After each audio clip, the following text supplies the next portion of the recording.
everybody. So we have a nice calm flight. I think the trip was great. We had a lot of good response, even from the fake news. And I think Greenland's going very well. It's in negotiation. And I think what we did today was great. It was great. It's going to be a great board. That'll be a board, I think, like no other, right? It's a board like no other. A lot of people joining. We just went out with the letters. A lot of people are joining.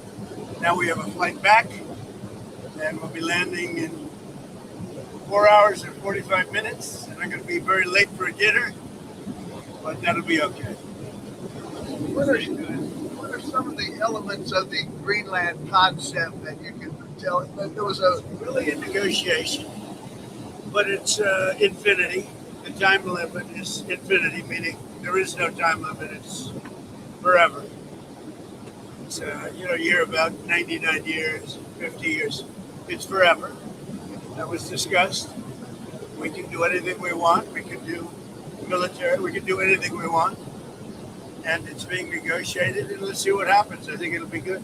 Would the U.S. have no price? There's no purchase price. Would the U.S. have pockets of sovereignty over? We have a lot of great things in the deal, and don't forget they're also good for Europe, because when we're good, they're good, and if we're not good, that's not very good for them, because we hold it all together. We're holding it all together. Does that actually give you control of land in Greenland? Does it give U.S. control ownership of land? Yeah, whatever we want. Yeah. We're all going to work together, and actually NATO is going to be involved with us. We're going to be doing in conjunction, parts of it in conjunction with NATO, which is really the way it should be. To be clear, will the U.S. We won't have any expense because we're not going to have expense. Other than building the Golden Dome, we're going to build the Golden Dome. And we'll have participation in that also. The cost of the Golden Dome, we'll have participation in that also, meaning with the expense of it. And it'll be like no other. I mean, our technology is incredible. Is Denmark signed off on this, or are they on board with this concept? Is Denmark on board with this concept? I think everyone likes it. I mean, I think. I'll let you know in about 2 weeks. Have you spoken with Denmark about this plan? Secretary General Mark is a great guy.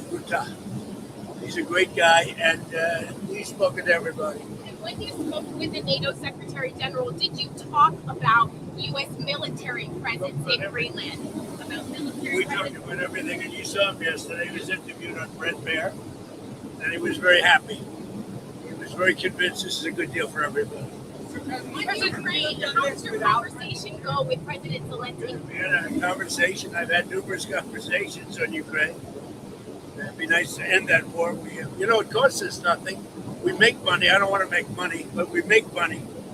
Whereas Biden spent $350 billion stupidly and lost a lot of money. But it's not about the money. It's about 25 to 30,000 soldiers a month, mostly soldiers. Are you ready to A month of being killed. Do you think that can you sign the securities deal? Are you able to sign that? Golf and Jared are right now on the way to Moscow, so we'll see how that works out. I had a good meeting, but I've had numerous good meetings with President Zelensky, and it doesn't seem to happen. It's funny. I put out a 35-year war in a day, a 32-year war in 2 days. In other wars, the worst was like 4 days. And this one goes on and on forever. And actually, they may have been more complex. Do you think that the trilateral that the U.S., Russia, and Ukraine are having in Abu Dhabi this weekend leads to a trilateral between you, Putin, and Zelensky? Look, it's all good. Anytime we meet, it's good. If you don't meet, nothing's going to happen. I mean, for the first 3 years, nobody met. Under Biden, nobody met. And one thing, if you don't meet, nothing's going to happen. So we are meeting, and we'll see what happens. I hope we can save a lot of lives. That's all. Mr. President, what kind of concessions does Vladimir Putin need to make at this point? I mean, he'll make concessions. Everybody's making concessions to get it done. Europe is going to be a part of it. It's got to be a part of it. Look, it's more for Europe than for me. I mean, I'm doing this more for Europe than for me. I'm doing it to save lives, number one. I'm doing it secondarily for Europe. I'm not doing it so much for the U.S. It doesn't affect us very much. Other than the loss of lives, we're not affected by this. It's thousands of miles away. We're separated by an ocean. But I have an ability to get things done like this, and we'll see if I can get it done. I mean, it would never have gotten done. I thought Putin wanted the whole thing. Maybe he does, but he's not gonna be going there unless we don't make a deal. But we had a good meeting today with President Zelensky. I think a very good meeting. What's the main holdup? What's the main holdup to getting a deal? The main holdup is the same things that have been holding it up for the last year. Look, this is a war. This is Biden's war. This isn't my war. This is a war that should have never happened. But it's complex because you have beats and bounds. You have streets. You have rivers. You have everything. Where does it end? So it's a little bit complicated. But I've had that in 5 of the other wars. There are beats and bounds. It's a location. It's boundaries. And I got them done fast in days. And this one is just going on. What's happened here is there were times when Putin didn't want to make a deal, times when Zelensky didn't want to make a deal, and it was like opposite times. Now I think they both want to make a deal, but we'll find out. Did something change that makes you think that Putin and Zelensky now are serious about it? I'm not getting predictions. There are no changes. I think that President Putin would like to make a deal. I think that President Zelensky would like to make a deal. What did Zelensky say today? I mean, he came all the way there to meet you. What did he say? He said he'd like to make a deal. I mean, there's not much you can say. People know the parameters. It's not like, we're discussing things that have been discussed for 6 or 7 months, and he came and he said he wants to make a deal because I wasn't necessarily sure. I think he should want to make a deal. It's pretty tough. It's really tough on the people of Ukraine. I'll tell you that. Mr. President, How they live without heat, where it's 20 degrees below zero. It's very cold. That's a colder climate for the most part than Canada. And they live without heat. I asked him, how do they do that? And he gave me an answer. It's pretty amazing what they do to live. There's no way to live. Yeah. Back to Greenland. Can you elaborate more on we're trying to understand what exactly the concept is here? Is the U.S. going to actually take ownership of it? We'll have something in 2 weeks. There's a good spirit to get something done, and we have to have a strong freedom. We have to have the ability to do exactly what we want to do. We have a great military. I built a great military. I did this in my first term. And continuation. Big continuation. I think what we did with the defense companies was very important too, because we need things faster. We have the best weapons in the world by far. We showed that last week with Venezuela. We have the best weapons in the world. We have to make them faster.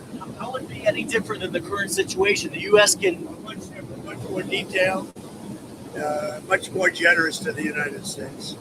It's a much more generous deal. It has to be. And we're building a Golden Dome, and you see the way it works. That is so much better for us and for Europe to have that piece of ice covered by the Golden Dome. You mentioned Venezuela. You've expressed optimism in your relationship with Delcy Rodriguez. Are you inclined to let her stay in power? Well, right now they're very strong leadership. They're showing very strong leadership. I also spoke with Maria today, who I like a lot. But Delcy's shown very strong leadership so far, I have to say. And we're moving in, to the United States, millions of barrels of oil as we speak. You know that. You see it. You see what's happening. Over 50 million barrels of oil is already moved or moving into the United States, and much more to come. And we're working with them, and they'll get some of that, and we're going to get some of that. And it'll be divided up, and our country will become richer, and that means our taxes are going to be going down. And and they will do better. Venezuela is going to do better than they've ever done.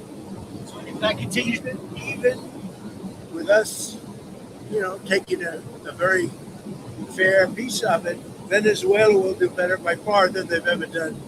Going to be very rich, and she has done a very good job. Have you spoken with Jamie Dimon since the lawsuit? No, I haven't spoken to him. No, he debanked me. So we'll see if that means anything, but I think it should. You shouldn't be debanked. You get debanked if you don't have money or if you default and you have this great company, and all of a sudden I was told, no, you can't do that. It's so wrong. And so I don't know what their excuse would be. Maybe their excuse would be the regulators. I don't know. But regardless, I guess it's a good lawsuit because every pundit has come out and said Trump has a great lawsuit here. You're not allowed to do what they did. Jamie Dimon, what he did, he's not allowed to do that. Where do things stand with Iran? The U.S. has got sizable military assets. We have a lot of ships going that direction, just in case. We have a big flotilla going in that direction. And we'll see what happens. We have a big force going toward Iran. I'd rather not see anything happen, but we're watching them very closely. I stopped 837 hangings on Thursday. They would have been dead. Every one of them would have been hung. This is like from 1,000 years ago. This is an ancient culture. Very smart people, by the way, but it's an ancient culture. 837, mostly young men, were going to be hung on Thursday. And I said, if you hang those people, you're going to be hit harder than you've ever been hit. It'll make what we did to your Iran nuclear look like peanuts. And an hour before this horrible thing was going to take place, they canceled it. And they actually said they canceled it. They didn't postpone it. They canceled it. So that was a good sign. But we have an armada. We have a massive fleet heading in that direction. And maybe we won't have to use it. We'll see. Would you like the supreme leader to step down or to go into exile? I don't want to get into that. But they know what we're looking for. you said today that they want There's a lot of killing going on. You said today they want to talk and we'll talk. So if you set something up and they asked you to, I would. That happened. But we've talked to them a lot. They should have made a deal before we hit them with the nuclear, because we really that was a devastating hit. That whole area is out of play. And if they try to do it again, they're going to have to go to another area. We'll hit them there too, just as easily, much more easily. Because that was very advanced. They were building that for 10 years, and they'd have to start anew. So that was a total obliteration. Are you still planning to go ahead with those tariffs that you had mentioned on the secondary tariffs for those affected by businesses in Iran, the 25% tariffs? I am doing that, yeah. We're doing that. If you do business with Iran, you're going to have a tariff of 25%. And when should that go into effect? Very soon.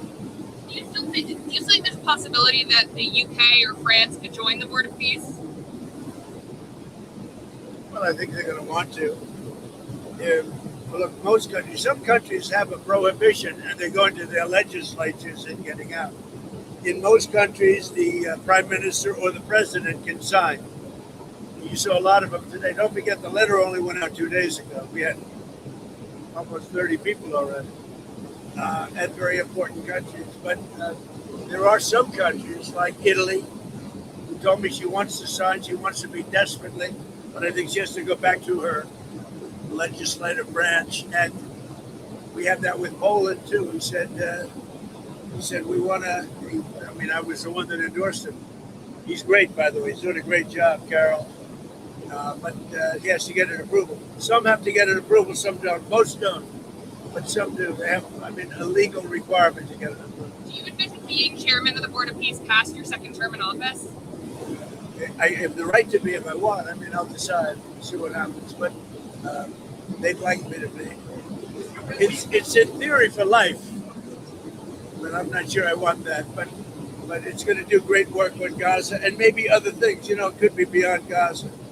and we'll work in terms of the with the United Nations. Who I've always said the United Nations has great potential, but they have not lived up to them. And I say 8 wars, and I never spoke to them. You'd think I would have spoken to them a lot, but the United Nations has great potential. I think working with the Board of Peace is going to be a good thing for the United Nations. Can you tell us who your Fed pick President is? said a couple of days ago that there would be something in the works where you could take money out of your 401k to help on purchasing a home. Is that something that the administration is working on? I'm not a huge fan of other people like it. They're talking about taking money out to put a deposit down in a home. And one of the reasons I don't like it is that their 401ks are doing so well. 401ks are up 80, 90% in some cases. And, you're talking about a lot of people. We're talking about very mainstream. And they're really doing, and the housing market's good, but the 401ks are doing much better than the housing market. I like keeping their 401ks in great shape. I like keeping their 401ks. I'm not a huge fan of putting down a deposit. I'm not. I'm so happy with the way 401ks are doing. You have people tell me they're up 88%. And over the period of a year, over a full year, it's going to be, it's going to be close to 100%. Yeah, Steve. Can you tell us? Back to the Board of Peace, some of the countries are, I think the permanent members contributed $1 billion. What is that money supposed to be for Gaza? Have already put up $1 billion. Some of the countries have already put up much more than that. And that's a lot of money, but it's nothing compared to the value of peace. Peace is so destructive for everyone, even countries that aren't involved. It's so destructive for everybody when you have wars. Can you tell us who your Fed pick is, sir? Can you tell us who your Fed pick is? I'll be telling you soon. I have somebody that I think will be very good, but I'm not going to reveal it. Wall Street? Someone from Wall Street? Somebody that's very respected, very, very well known, and will do, I think, a very good job. President Putin has said that he may use frozen Russian assets to pay for his entry to the Board of Peace. Are you inclined to let him do that? I don't know about that. I've heard that. Who said that? President Putin. It's very interesting. But he said he's going to use his money. His frozen If assets. he's using his money, I think that's fine. Yeah. You're talking about where he said this morning Yes. he's going to join the Board of Peace and he's going to make a contribution of $1 billion.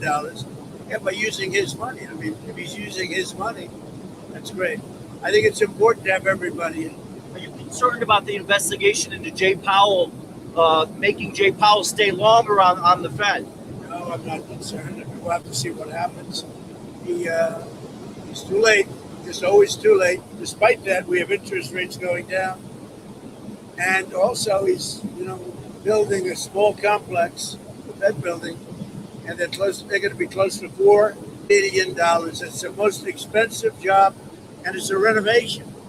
It's the most expensive job per square foot ever built of any kind. It's either gross incompetence or it's worse. Are you done with the interviewing people for the job? Are you worried about the market reaction to your tariffs on Monday and Tuesday? Market reaction's been good. It was up very big today. It was up big yesterday. It's where it started. It's very close to 50,000 for the Dow. And nobody thought you could be breaking 50,000 during the first year. So we'll see what happens. No, pretty much even, right? It's just about even. The market came up only after you backed away from your threats. As of yesterday, the market came up very nicely. On that 10% cap with the credit cards, is that an end goal? Is it a negotiating point? And are you speaking with certain lawmakers? People, the credit card companies are getting 28% interest. So a guy goes out, they don't even know it. These are people, regular people. They don't know that they're paying 28%. And then it's a little bit overdue and they end up having to file for bankruptcy. I'm not going to let that happen. So it's a 1 year 10% cap on credit cards. We have to get that approved by Congress too. So that's not a no-brainer. Did you say that you It should be a no-brainer, but it's not. Sir, did you say that you spoke with Maria Machado today? Yeah, I called her. Can you tell us about that We conversation? have a very good relationship, just to say. She's a good woman, a very nice woman. She's been through a lot. And at the same time, I'll tell you, they're doing a very good job in Venezuela. So it's interesting. I get along with both sides. I get along with everybody but the media. You know, the fake news that I don't get along, but I get along with So everybody. when will you pivot, sir, to at what point will you pivot in Venezuela to say we should have an election there? I want to see how they do. First of all, they have to, we have to take in a lot of money. We have to get that back. Right now, they're not living well because of what's gone on for years. Really, it's years of socialism and worse. It's really, worse than socialism. But we're going to start drilling very soon. We have the biggest companies in the world. We have them, and they're going to be going in. They're all negotiating right now. And we're representing the nation, and the nation is very thrilled by that because we're really good at this. And they'll be taking in more money than they ever have, but we'll be taking in a lot of money too. That's going to do two things. It's going to make the United States a lot of money, and it's also, it's going to make Venezuela a lot of money, but it's also going to bring down oil prices even further. We have oil prices down, in many cases, to $2.30 a gallon, and in also numerous cases, $1.99 below $2. It was $4.50, $5, $3.90. Prices are coming down very rapidly, including groceries, including just about everything, and they're starting to come down even more. We're getting them low. I inherited very high prices. When they talk about affordability, they cost it. I inherited very high prices, and we've done a great job. Prices have come down a lot, and I would say led by energy. We're pumping more oil right now. We're drilling more oil at any time in the history of our country by far. One more on the Fed, if you will. When you add Venezuela to it, it's a tremendous part of the market. One more on the Fed, if you will. The Supreme Court seems skeptical of your power to remove Lisa Cook from the board. Your reaction to that? We'll see. I listened to some, I read some of it, and I didn't get that impression other than they thought maybe it should have gone through a more normal court system. But nobody was saying she's innocent. What they're saying is maybe it should have been a longer process. So we'll see what happens. Back to Iran for a second. We've seen wild variation in the numbers supposedly killed in those protests. Have you seen a reliable estimate about how many people were killed? Well, nobody knows the number. It's a lot no matter what. Hey, if it was one person, in this country, if it's one person, it's front page news. It's a lot of people. But there's a difference between a lot and 20,000 people. So we'll find out what it is. We're going to find out exactly what it is. Have you arranged a meeting with health insurance executives? You had mentioned you would have. When will that be taking place? With the biggest company, yeah. We have. What I'd like to see is that the money is paid not to the health insurance or not to the insurance companies, directly to the people into a healthcare account, savings account. And the people buy their own healthcare. Now, the Democrats don't like that because they're owned by the insurance companies.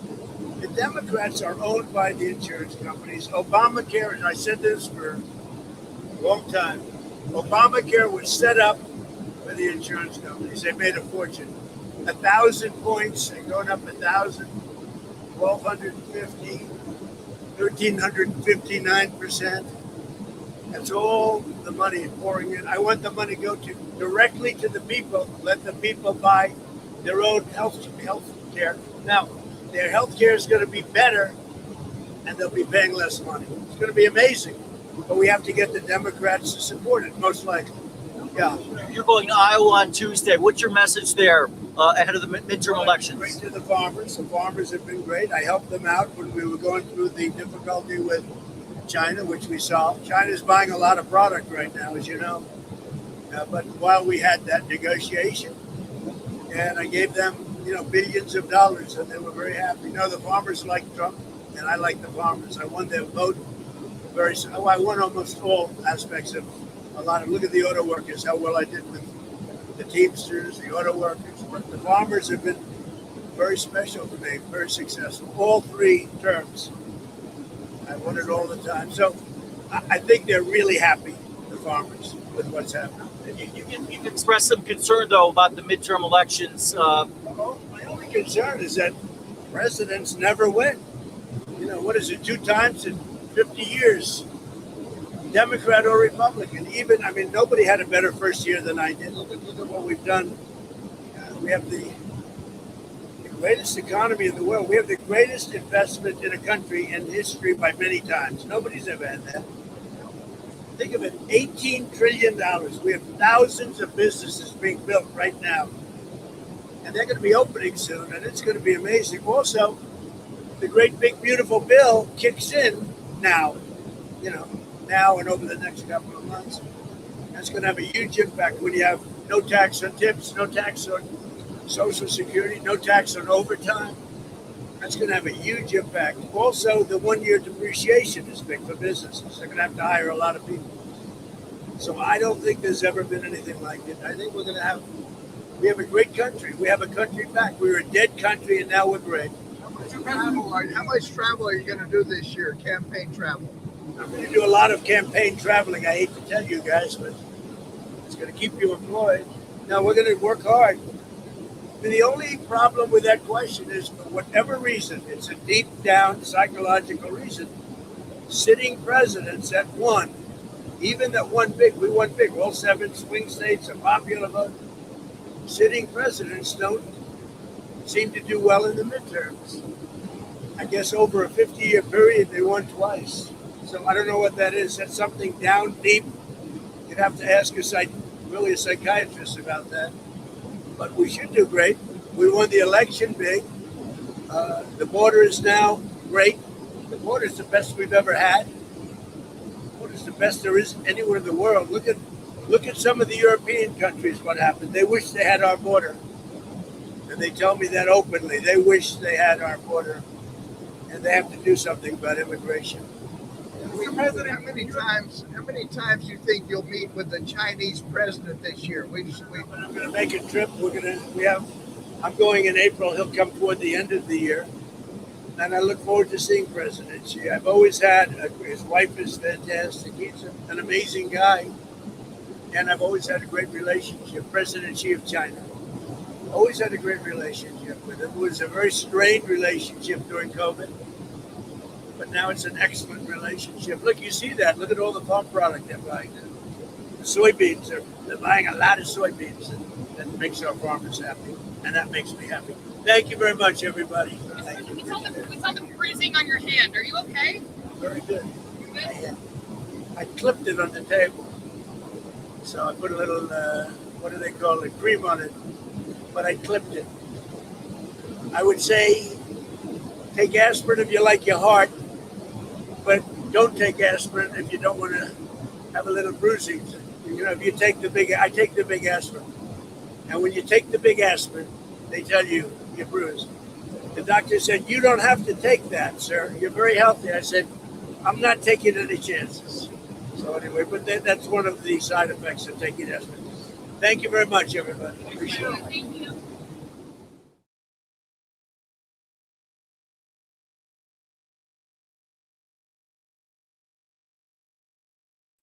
Welcome to Thursday night, January 22nd edition of the IndoctriNATION. My name is David Snedeker, and I will be with you for the next 2 hours or so. Thank you for joining us.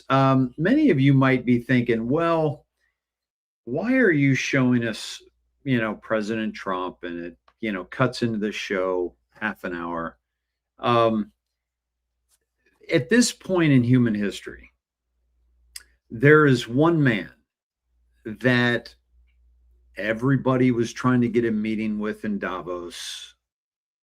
Everybody is trying to get on the, hold on, I got to hook up the right mic. Sorry about that. Everybody was, trying to get on the Board of Peace. As a matter of fact,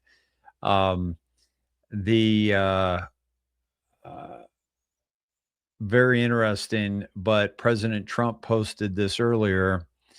And Dear Prime Minister Carney of obviously Canada, please let this letter serve to represent that the Board of Peace is withdrawing its invitation to you regarding Canada's joining what will be the most prestigious board of leaders ever assembled at any time. Thank you for your attention to this matter. Wow. Okay. Talk about redressing somebody, right? Like, say, dear Prime Minister Carney, we're withdrawing the invitation to the most prestigious board of leaders ever assembled. I mean, this cuts like a knife, my friends. This is the most prestigious board of leaders, but we're withdrawing you from consideration. Why? Because you are not a leader that deserves prestige. You are a failed leader, and that is why Alberta is trying to secede from Canada, because basically Canada is living off the teat of the tar sands coming out of Alberta. All the tax money, all the tariff money, all the production. And it's Alberta that has allowed these politicians in Canada, going back to Trudeau, and to be socialists. And that time is coming to an end. So a couple of things that I want to jump into right away. First of all, thank you for your prayers and patience last night. I'm feeling a lot better.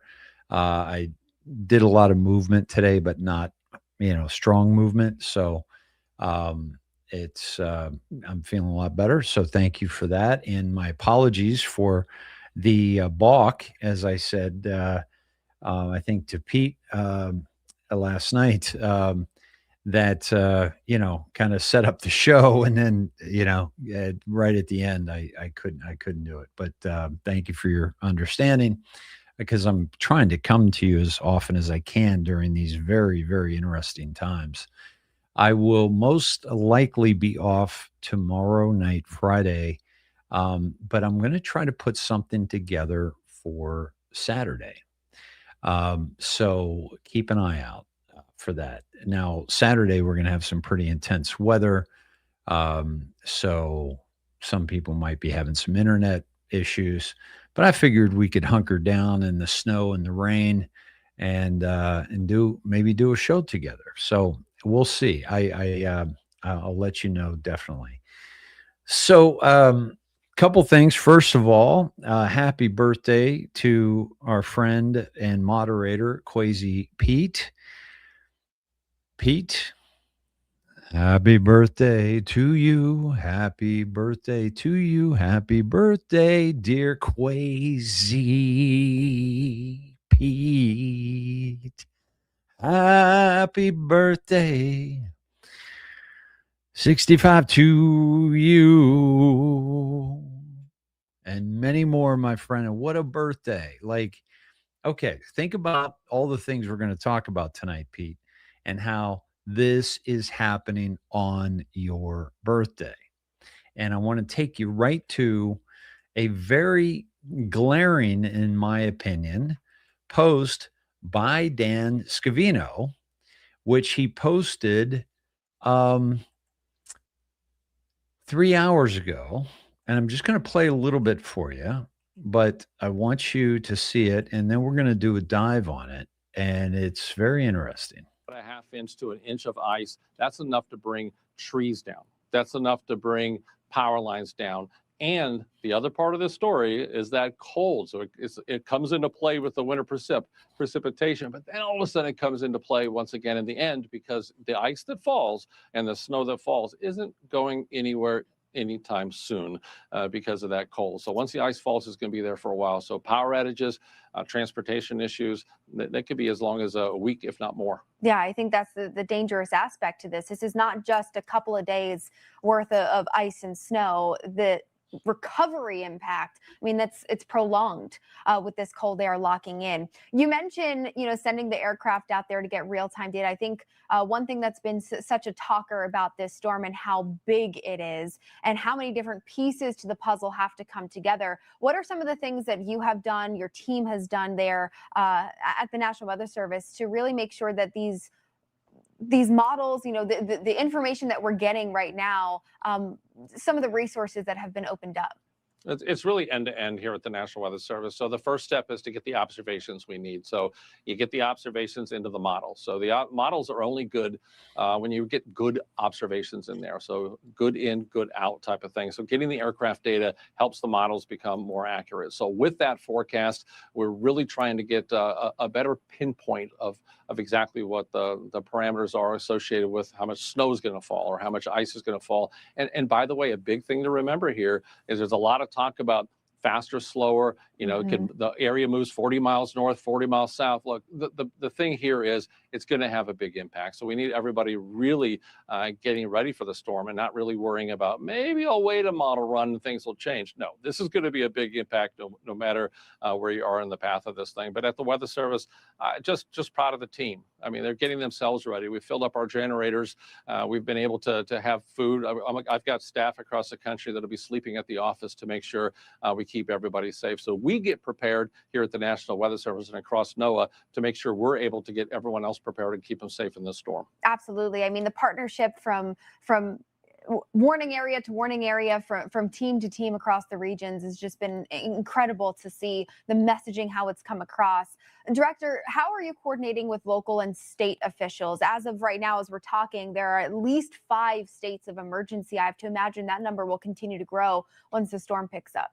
Yeah, one thing about the National Weather Service that's not always known by the public is we actually deploy into the Emergency Operations Center. So you local level, federal level, state level. So we're doing briefings, impact-based decision support. So we're briefing those officials, the elected officials. We're briefing the emergency managers at these levels so they can help them make the decisions. Because I mean, these decisions are not easy to make when it comes to resources, evacuations, school closures, opening up warming shelters. There's so many decisions that come into play with these winter weather events. So that's what we do. So we're behind the scenes. It's not just what you see in the forecast and the warnings, but we're literally eye to eye. We're a very nimble, flexible, mobile agency. We're right eye to eye with those decision makers, really letting them know this is what's going to happen. This is the timing, when it's going to start, when it's going to end, and it helps them make those big decisions. It does, and it gives people ease, right, as they prepare for this and they get ready to hunker down and know that they've got people that have their back. Director, you talked a little bit about travel. I want to pick your brain a little more on that. Okay, I went a little bit longer with this because I was busy with other stuff.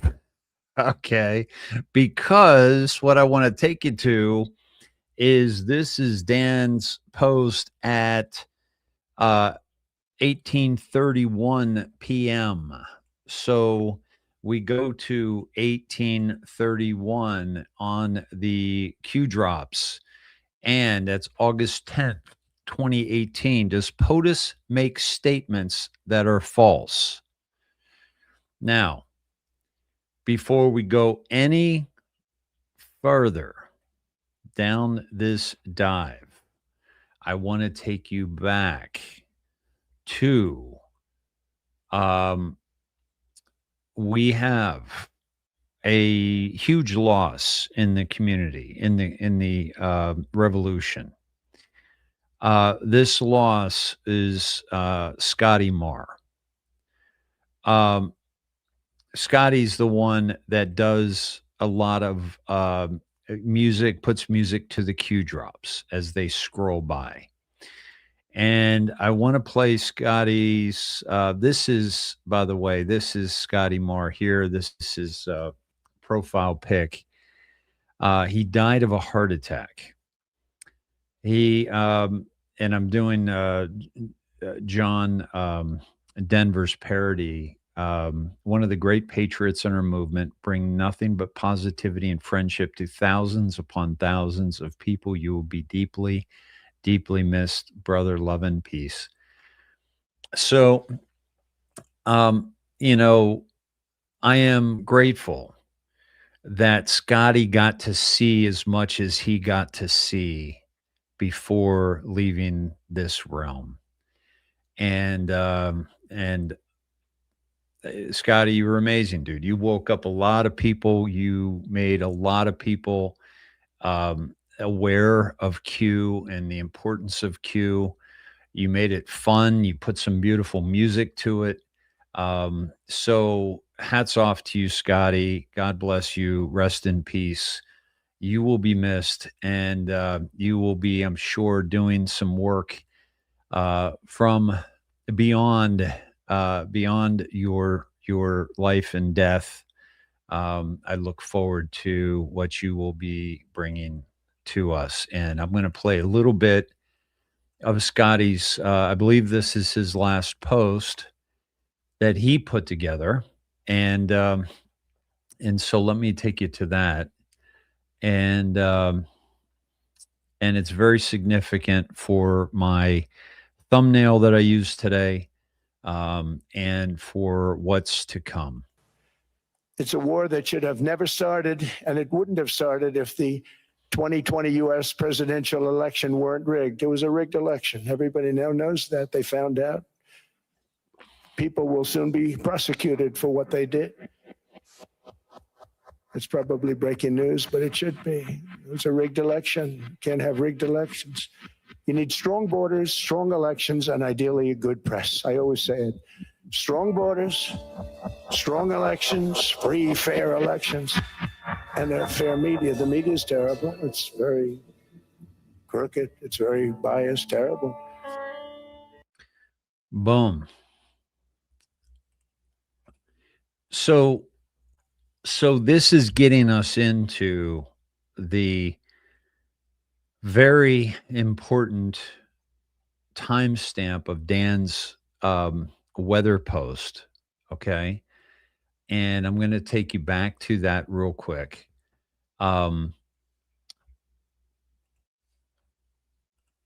Does POTUS make statements that are false? Q asked us that back in 2018. The answer is a resounding no.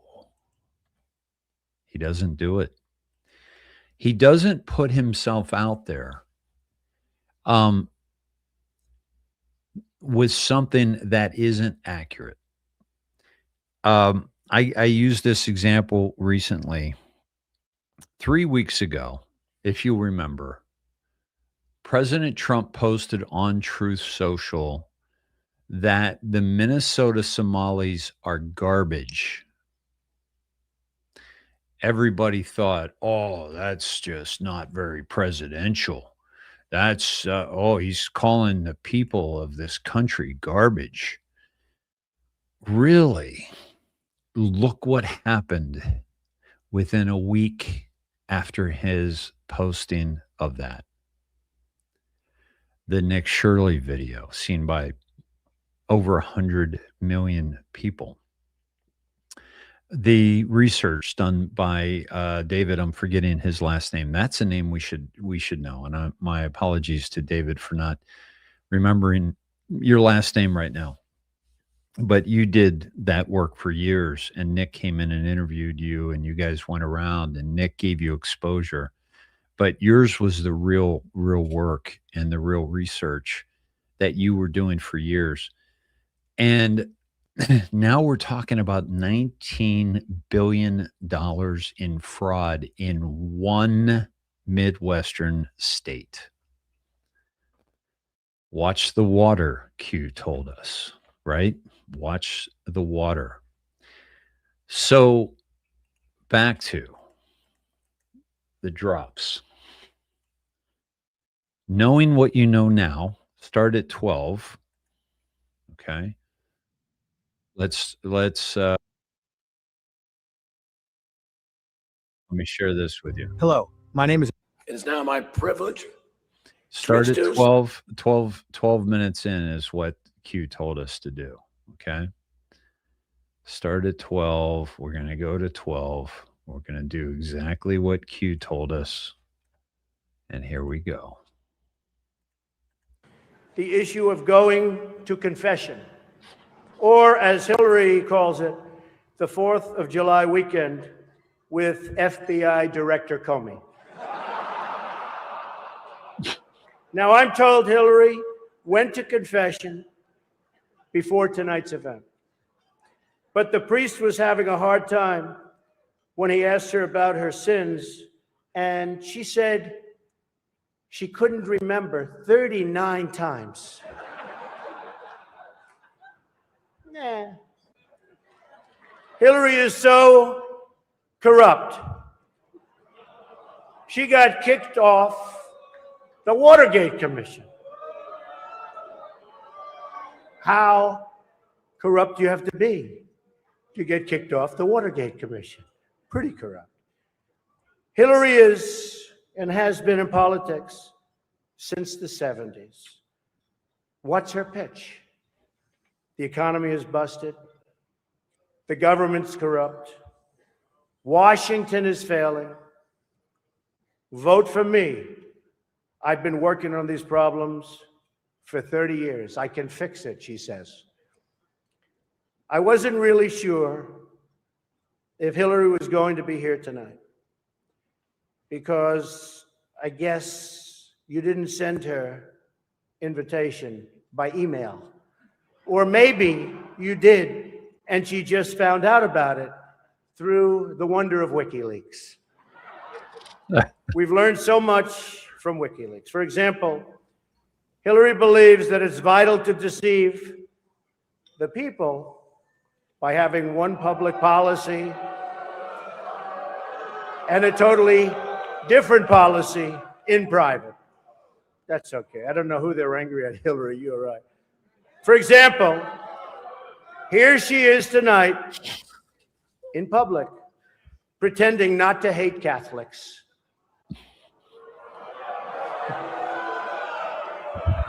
Now, if some of you haven't noticed, Hillary isn't laughing as much as the rest of us. That's because she knows the jokes. And all of the jokes were given to her in advance of the dinner by Donna Brazil, which is, everyone knows, of course, Hillary's belief that it takes a village, which only makes sense, after all, in places like Haiti, where she's taken a number of them.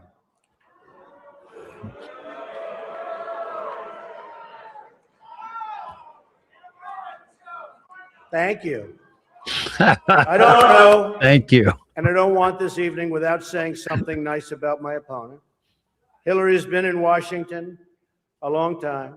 She knows a lot about how government works. And according to her sworn testimony, Hillary has forgotten more things than most of us will ever know. That I can tell you. We're having some fun here tonight, and that's good. On a personal note, what an amazing honor it is to be with all of you. And I want to congratulate Hillary on, over the next 19 days, somebody's going to be chosen. We'll see what happens. But I have great memories of coming to this dinner with my father over the years when I was a young man. Great experience for me. This was always a special experience for him and me to be together.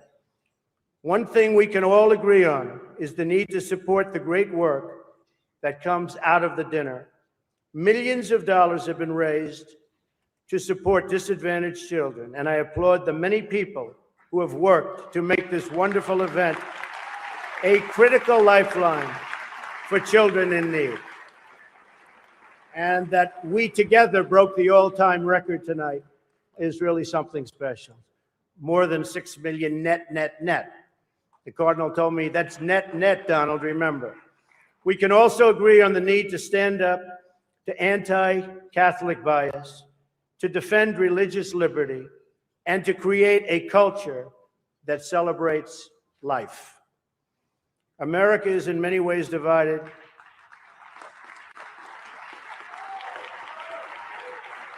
Thank you.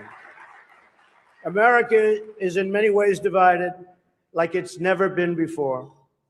And the great religious leaders here tonight give us all an example that we can follow. We're living in a time and age that we never thought possible before. The vicious barbarism we'd read about in history books, but never thought we'd see it in our so-called modern day world. Who would have thought we would be witnessing what we're witnessing today? We've got to be very strong, very, very smart, and we've got to come together, not only as a nation, but as a world community. Thank you very much. God bless you, and God bless America. Thank you. Thank you. Thank you very much. Thank you. All right. So back to the drop, right? Think Haiti, which was at 1440 of that speech. Think Watergate Commission. She was kicked off the Watergate Commission, removed. Why? Investigate. She got kicked off for lying. Listen very carefully. Truth. Surrounded by evil. Never stop praying. Where we go one, we go all. Okay. Now, Dan, I'm just going to go to Dan's second one here real quick. Dan also posted another, weather warning, and that timestamp military was 1825, August 7th, 2018, a repost of August 6th. The bill that opened the door for Twitter, Facebook, Google, etc., to censor and control, and it takes us to the House bill that made that possible, Countering Foreign Propaganda and Disinformation Act. So this was passed, and that was a part of them allowing us to censor us, right? Think Russian bots, think foreign propaganda, the more you know. Digest and understand. Foundation to support censorship against conservatives, right? This was a Reddit. Of course, it was on the Great Awakening, which was banned. Okay. By the way, if Q is a LARP, why was 4chan shut down? Why was 8chan shut down? Why was the Reddit Great Awakening shut down? Why were, thousands upon thousands of anon accounts terminated? If it was a LARP, all this for a LARP, Q said, right? All in, blue wave, midterms, their entire future depends on winning majority in the House. Now, they asked President Trump if he was going to campaign a lot. And he said he was, because he understands the importance of these midterms. So he's going to be campaigning for all of his people. And he's got about 100% success rate of everybody that he backs. And he also understands their entire future depends on winning the majority in the House. Now, Gavin Newsom was over there in Davos making a fool of himself. I'm going to get to that in a moment too. Actually, let me take us there right now. But a few more of Scotty Marr's, just a few seconds here, and I might have to turn the music off because we don't want to be censored due to copyright issues.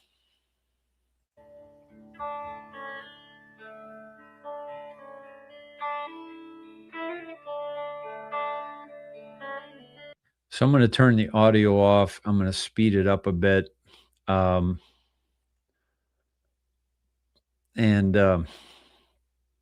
this is basically the whole issue with Greenland, right? And how he made that happen. That was just pure genius.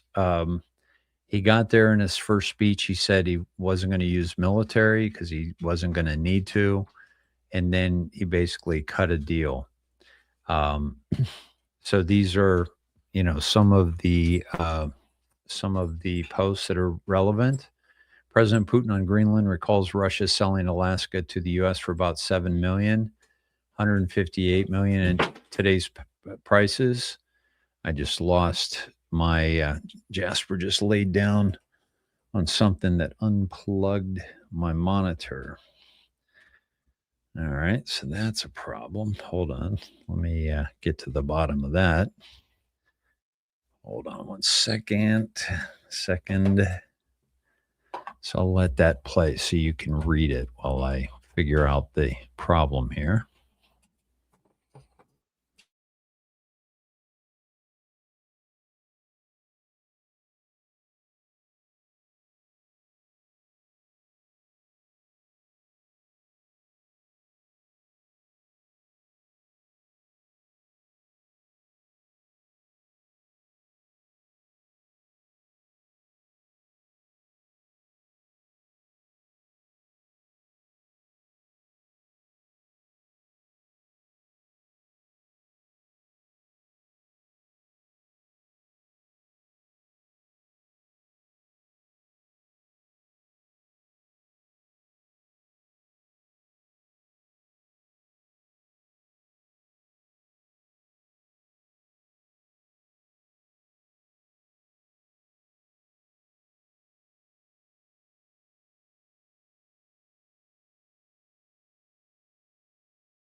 All right, I'm back in business. Okay.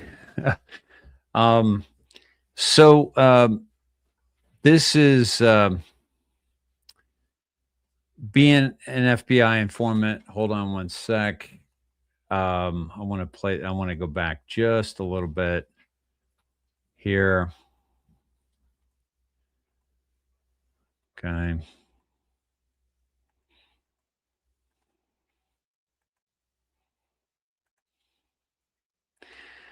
So it's basically about Tina Peters' case. The FBI deploying sedition hunters, 150,000 to identify individuals on J6. FBI deployed 274 agents to Capitol after it was breached. It is becoming clear Ray's FBI had considerable involvement before and during the events on J6. More to come. FBI informants officially called confidential human sources, or CHSS, do not have blanket immunity or protection from prosecution. Key facts from the Attorney General's guidelines on the use of FBI confidential human sources. The FBI cannot promise or grant immunity. That's solely up to federal prosecutors and courts. Informants are explicitly told the confidential human source has not been authorized to engage in any criminal activity and has no immunity from prosecution for any unauthorized criminal activity. Direct from DOJ guidelines. Limited, otherwise illegal activity can sometimes be authorized in writing for specific ops, buying drugs and controlled by, but never for serious crimes like violence, obstruction of justice, illegal wiretapping, or initiating offenses. NDAs or cooperation agreements focus on confidentiality and providing information. They do not shield from criminal liability. Now, I've said that long ago that the NDAs, when they go away, there's going to be a release of information because they do not, it does not allow you to not share criminal information. If an informant commits unauthorized crimes, online harassment, hacking, extortion, the FBI must report it to prosecutors and they can face full prosecution. History shows informants getting charged. And here we go. Let me just back that up. When they go rogue, bottom line, being an FBI informant is not a get out of jail free card. Unauthorized crimes mean full accountability, no exceptions. Attorney General's guidelines regarding the use of FBI confidential human sources, DOJ related OIG policy manuals. I think it's very, very ironic that Governor Newsom, who strikes me as Patrick Bateman. Hold on. I got to fix the playback speed. Sparkle Beach Ken may be the only Californian who knows less about economics than Kamala Harris. He's here this week with his billionaire sugar daddy, Alex Soros. And Davos is the perfect place for a man who, when everyone else was on lockdown, when he was having people arrested for going to church, he was having $1,000 a night meals at the French Laundry. And I'm sure the California people won't forget that. And I can tell my message to Governor Newsom is the Trump administration is coming to California. We are going to crack down on waste, fraud, and abuse. And I was told he was asked to give a speech on his signature policies, but he's not speaking because what have his economic policies brought? Outward migration from California, a gigantic budget deficit, the largest homeless population in America, and the poor folks in the Palisades who had their homes burned down. He is here hobnobbing with the global elite while his California citizens are still homeless. Shame on him. He is too smug, too self-absorbed, and too economically illiterate to know anything. Thank you very much. Let me know if you need any further clarification. Let me know if you need any further clarification. Well, let me take you to what President Trump posted about Gavin Newsom. Gavin Newsom, as a lame duck governor of a failing state, should not be at Davos running around screaming for the attention of foreign leaders and embarrassing our country. He made a mockery of himself, and everybody, including his staff, knows it. He should get the permits so that people can build their homes destroyed by the fire that he could have prevented if he would have allowed water to flow from the Pacific Northwest. He should finish his monstrously over-budget, behind-schedule railroad from San Francisco to L.A., one of the greatest public disasters in history, and focus on stopping crime in the streets of California cities. Then finish out his term and go home. With a record like he's got, the ruination of one of the most beautiful places on earth where people are leaving in droves, it is unimaginable that he could run for president, but who knows? It's a very strange world. Okay. Let's go to the drops on this one. I'm going to take you to both the timestamp and just to see, and I haven't done this yet, but I'm going to go to 8:23. And then I'm going to go to Snedeheads. By the way, the show is up on Snedeheads, my friends. And don't forget, if you're on your mobile or if your screen looks like this, just click on the drop-down menu, and then you can go down and see all these cool deals here. You can click on that. You can go to the Q drops, go to the capital letter counter, and then you just copy and paste into that. So that was 39. The capital letter count. So let's go to that and see if President Trump is telling us anything more that we haven't already seen. We'll start with the timestamp of 8:23. Code Monkey, that's what CM is.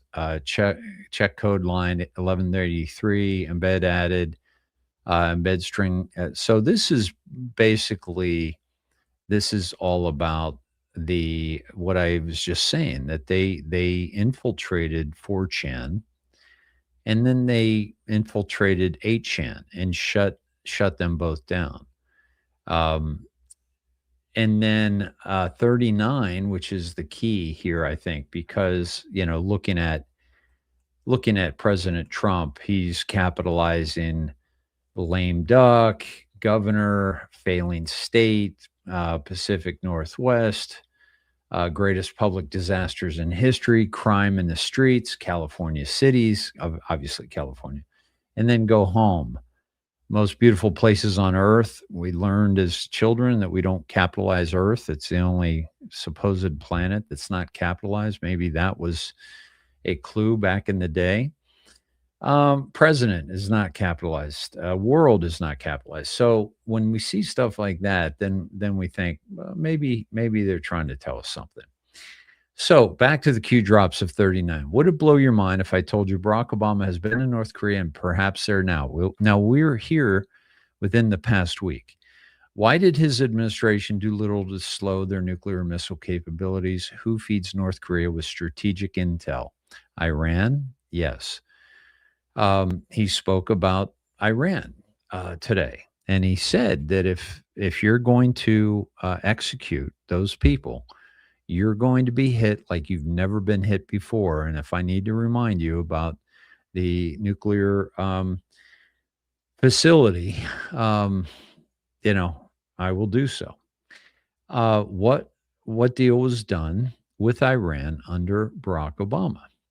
Why was the deal sealed under a top secret classification? Why wasn't Congress notified? Why, after he left, all of a sudden North Korea has nukes and a tech to miniaturize for payload delivery within the U.S.? What about NSA, CIA, Department of Intelligence, et cetera, all confirming tech won't be in place for 5+ years? Statements made in 2016. Why is all of this relevant, and what does it tell you? Big picture is rare.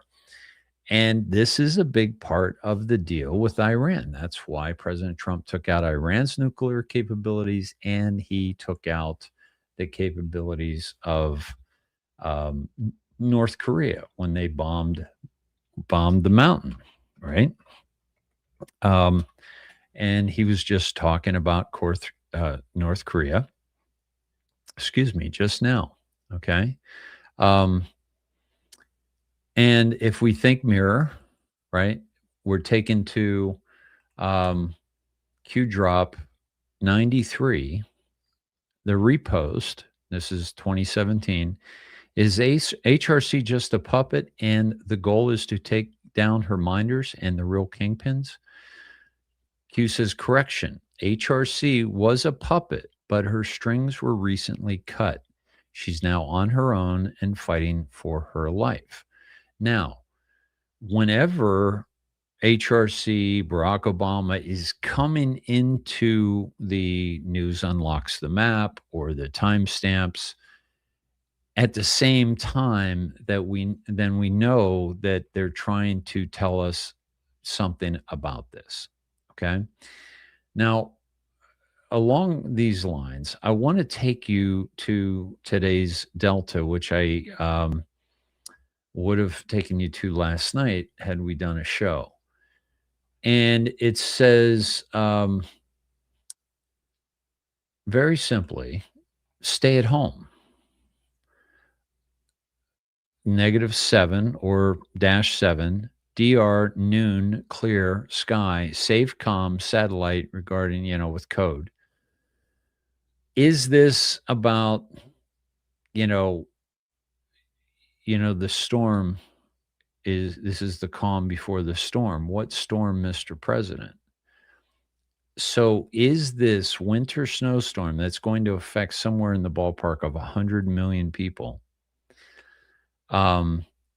Is this related to the storm? Now, if you look around the internet and you see, the multiple sprains that are going on, like Crystal Rogers was posting this. This is North Carolina. Basically just filling the skies with chemtrails.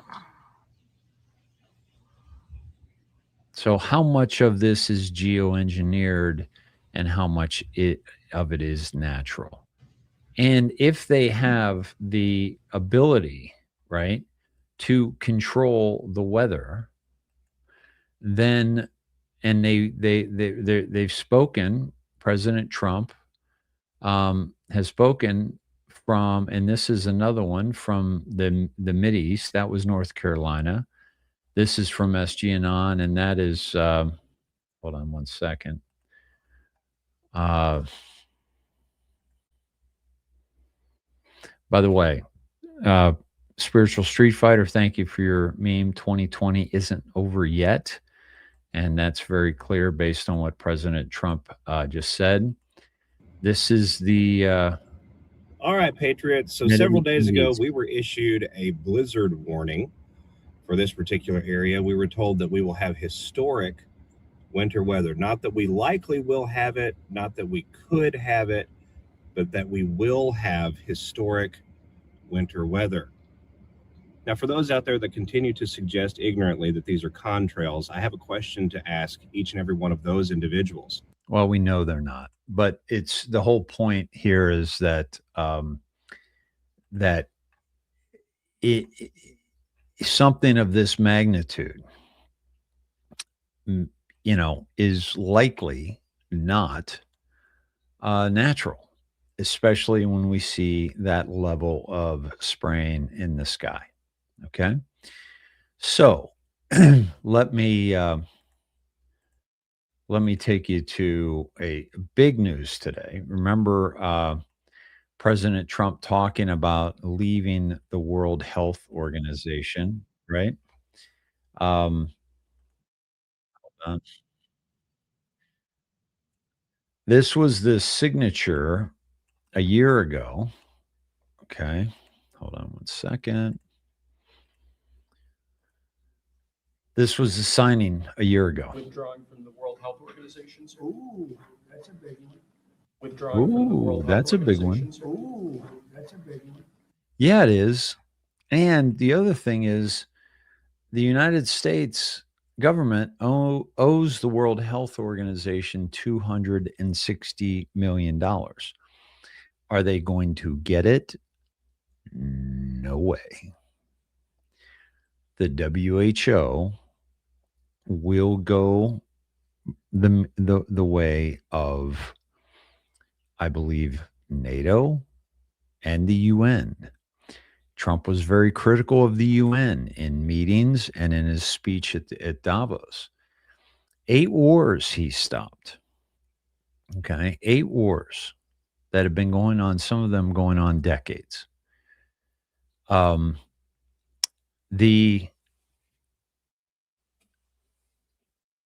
he was very clear that he didn't talk to the UN once.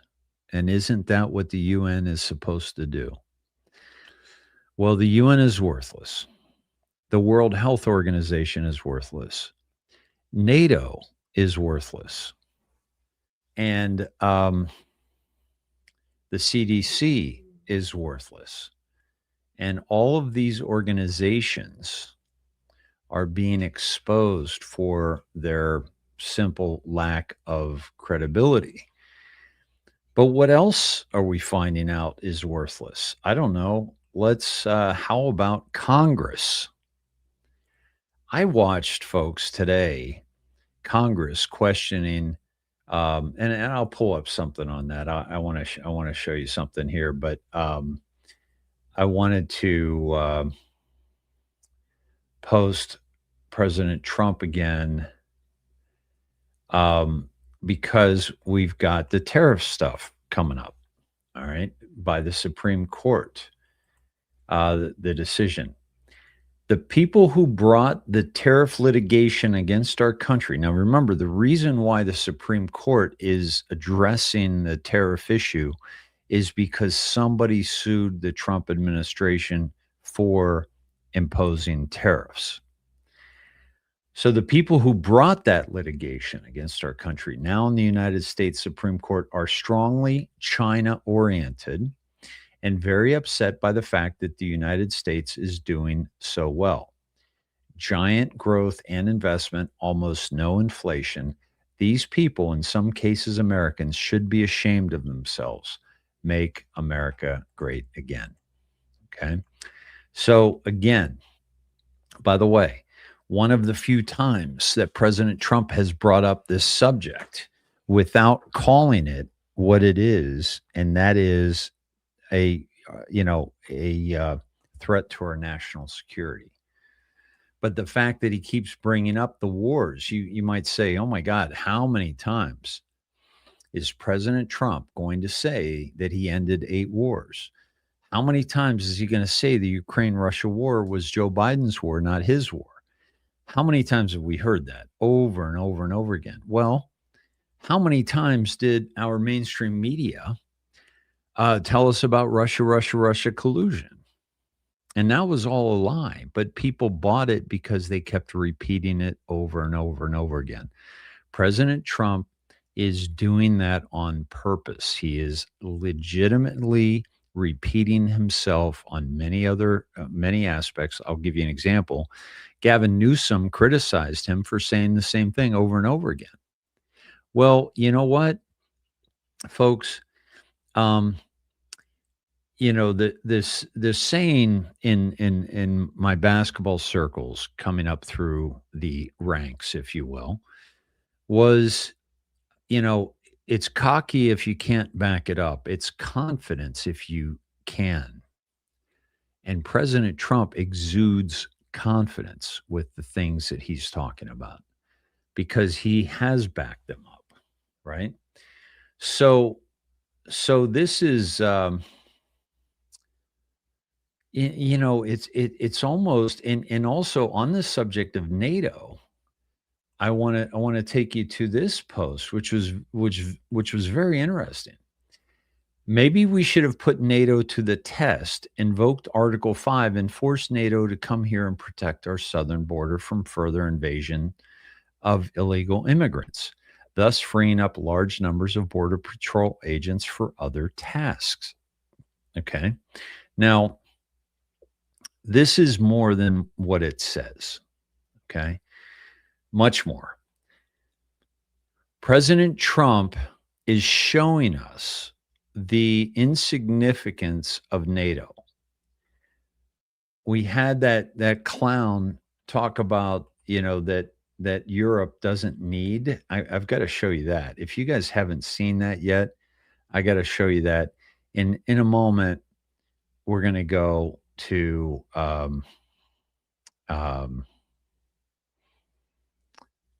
but here's the president of NATO, or General Secretary General of NATO, Putin. I'm not popular with you now because I'm defending Donald Trump, but I really believe we can be happy that he is there because he has forced us in Europe to see that guy looking at him smugly. I'm going to show you him in a minute. There because he has forced us in Europe to step up, to face the consequences, that we have to take care more of our own defense. And here's my question to the audience.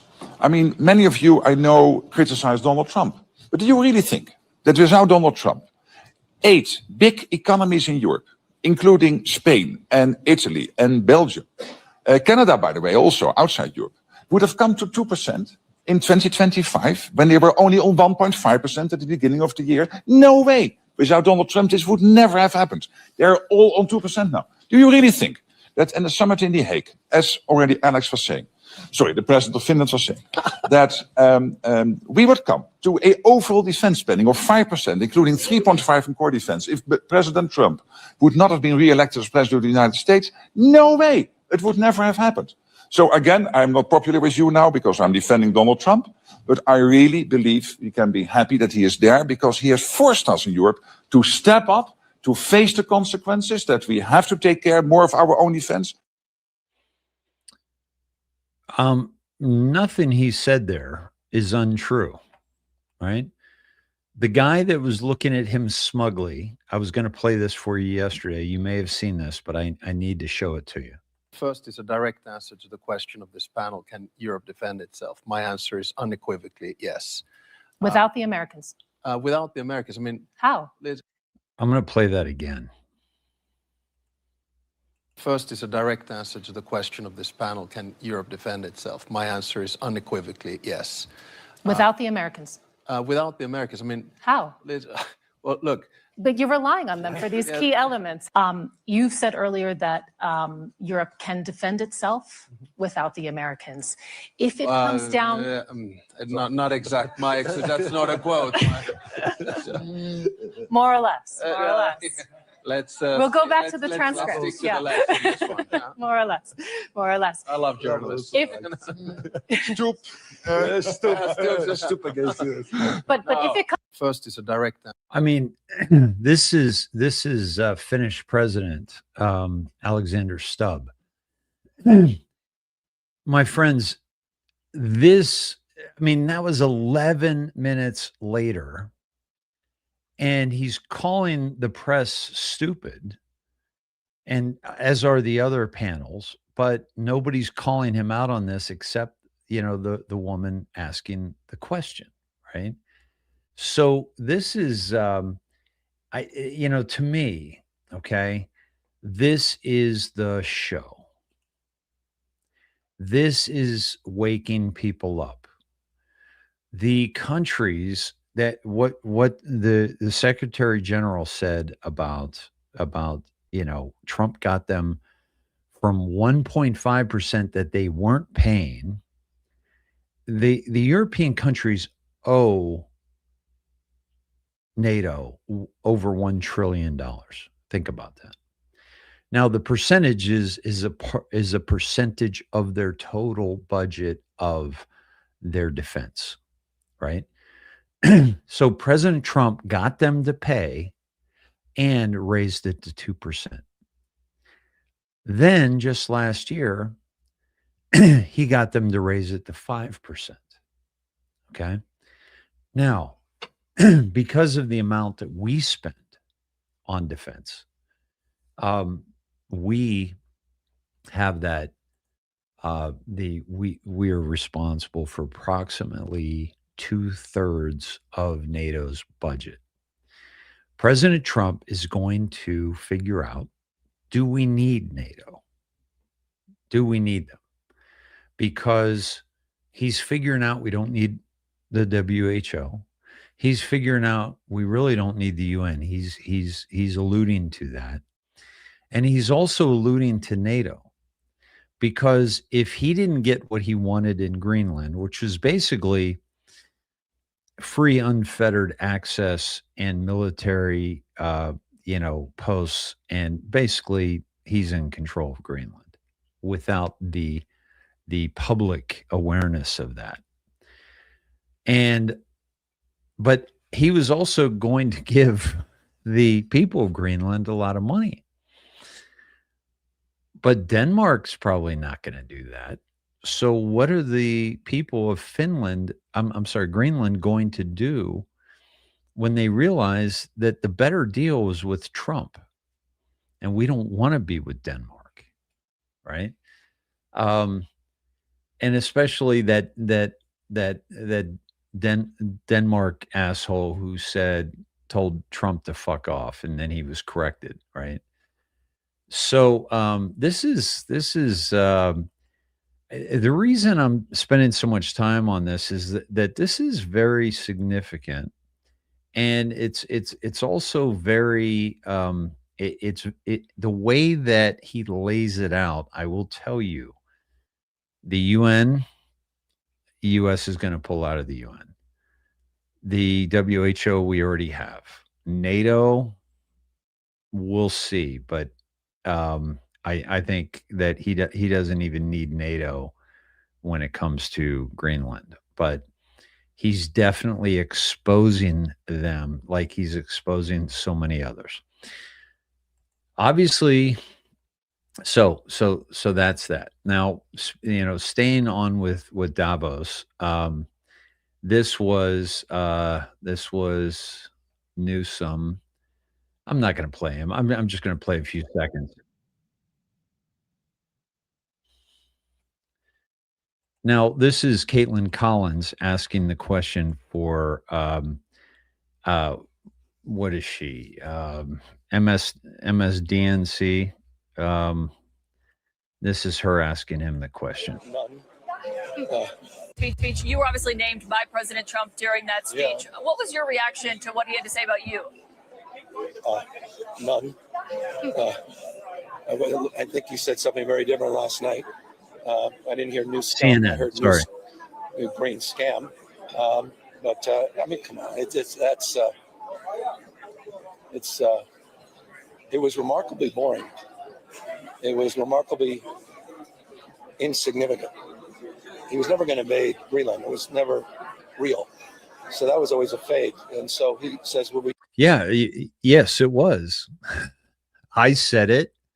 He wasn't going to need force against Greenland. should negotiate. Well, everybody here has been willing to negotiate for a year.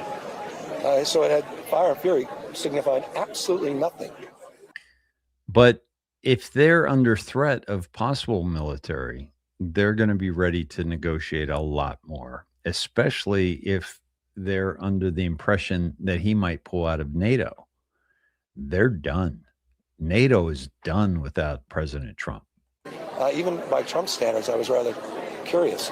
And there was boorish parts of it, but those were not even that consequential, including name-checking people he likes, people he didn't like. So, I was not, honestly, I was a little disappointed. It was a little nonplussed. Did it stand out to you that he said Iceland multiple times when he was talking about Greenland?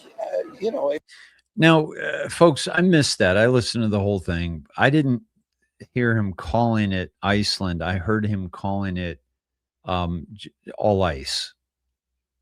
What do you guys? Did he call it Iceland? And that every time a windmill turns, it costs $1,000. A lot of stuff stands out. None of this is normalized. There's a normalization of deviancy of consciousness. And again, Gavin Newsom, nobody trusts Gavin Newsom anymore. So everything that Gavin Newsom says is now there. People are thinking, maybe I'm in the wrong camp here. Comments and commentary. No other president, he's held to the curve. He's graded on a curve. I mean, it's really some jaw-dropping and remarkable statements that just, fly in the face of facts and evidence and common sense. So facts and evidence and common sense. That's, climate change. That's all been debunked. And the fact that he's still on this means he's controlled. And he put out a picture of he and Alex Soros meeting in Davos. But you've heard them over and over and over again. For the European audience, that may have been a new speech. My God, there wasn't anything new about that speech for the American audience. The only thing that was new is he said he's willing to negotiate, but wait a sec, that's not new either, because he's been saying we've wanted to negotiate for over a year. You criticized world leaders when you got here, saying that some of these European leaders had capitulated to the president. In the past, you said you should have brought knee pads. What have you heard from them since then? A lot. I heard a surprising number say, "Glad you made those comments." He heard a surprising number of these leaders in Europe say, "I'm glad you made those comments," but they're not going to say it publicly. Why? That guy said it publicly and had to recant. The exact opposite of what you might expect. They needed to hear those comments. So this is, I said I wasn't going to play the whole thing. I ended up playing the whole thing, but understand that this is exactly, I want Gavin Newsom at Davos so that Scott Bessent can call him out, so that President Trump can call him out, and everybody who reads and listens to President Trump and Scott Bessent is thinking the same thing. Why aren't you taking care of your people in California? Because you don't give a shit, because the people that pull the strings for Gavin Newsom are in Davos. They're at the World Economic Forum.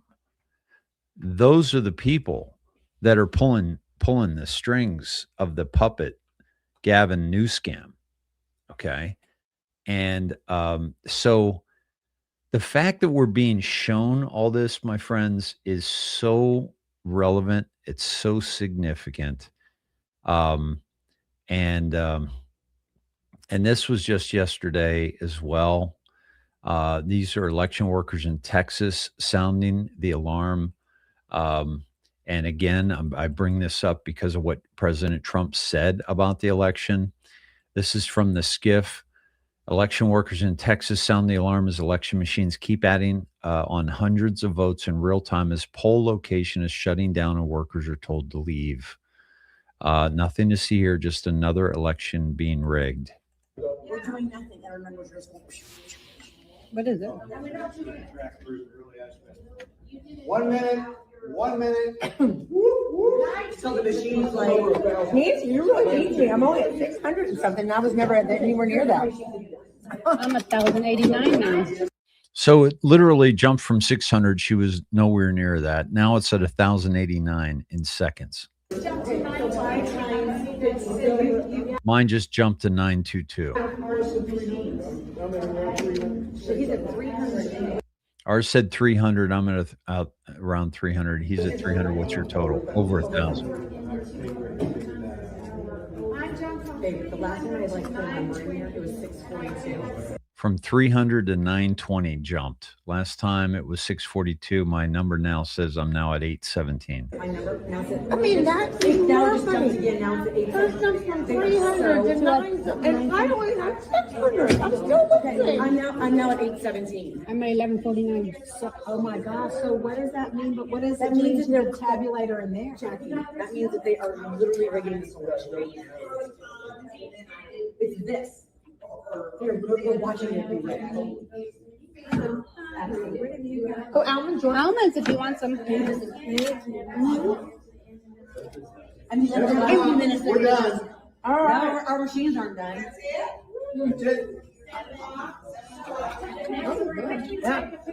I did, and I've been taking it progressively. Take my money.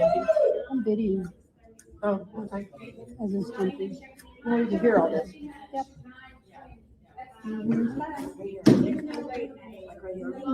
It's a glitch. It just jumped again.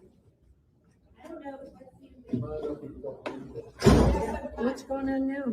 All the numbers are jumping. What numbers? The last time I checked. 1149. I'm making sure that was accurate because it should have only been the number is 8 times. What's 8 times 50? 40. It should have been 400. So I had 400 in here, and I had 6, and so it had 6 together, which is both.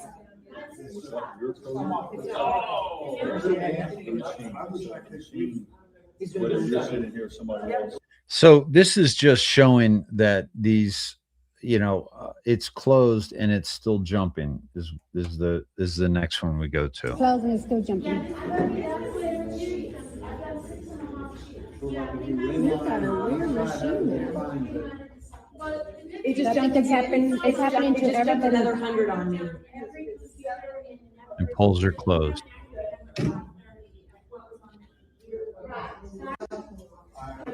There's no other. It started right at 6:45. I seen it started at exactly 6:45.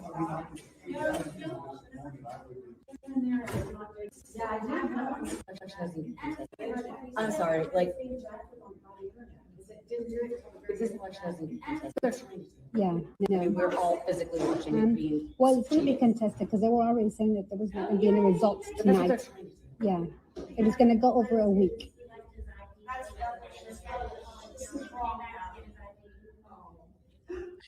Now, I don't have much context for this, unfortunately.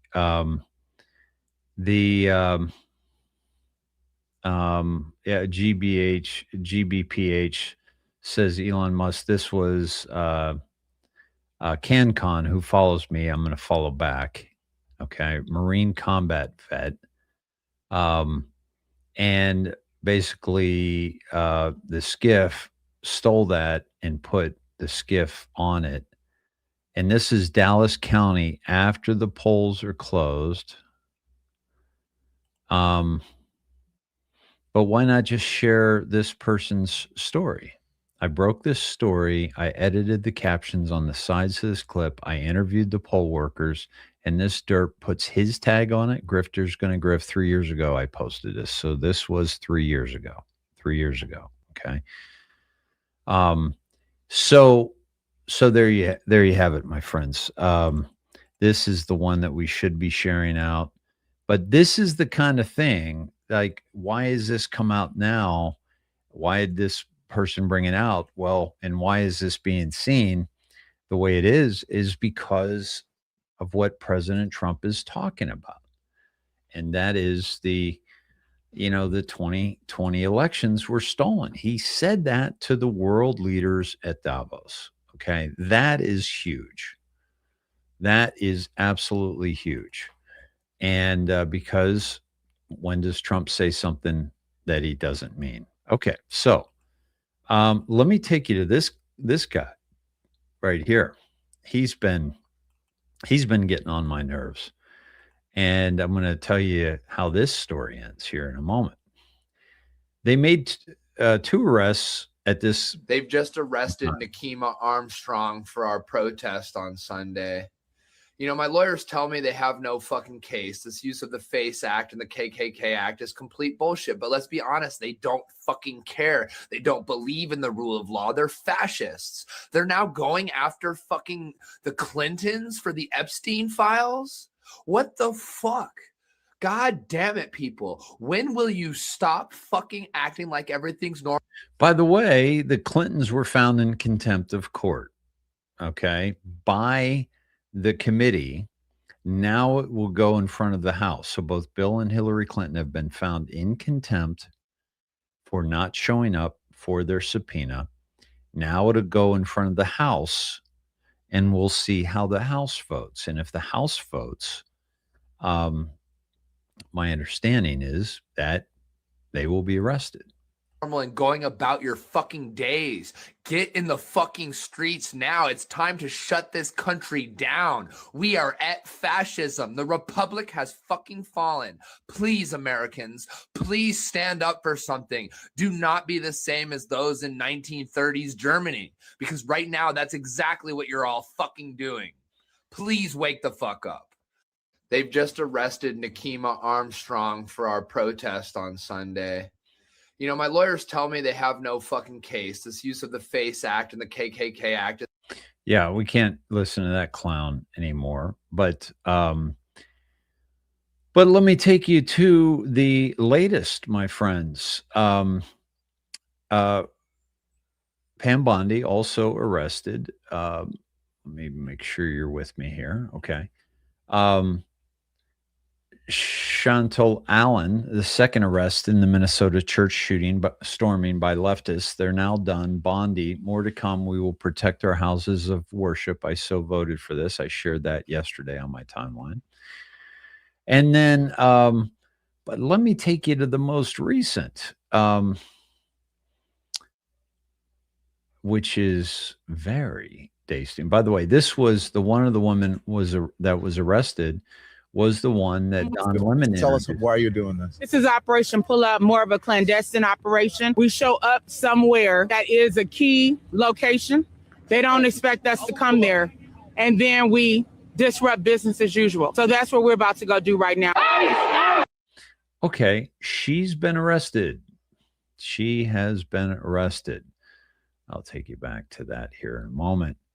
And then, of course, this guy. I went into a church with Nakima Armstrong and I protested these white supremacists. The pastor of the church is a fucking ICE leader in the city.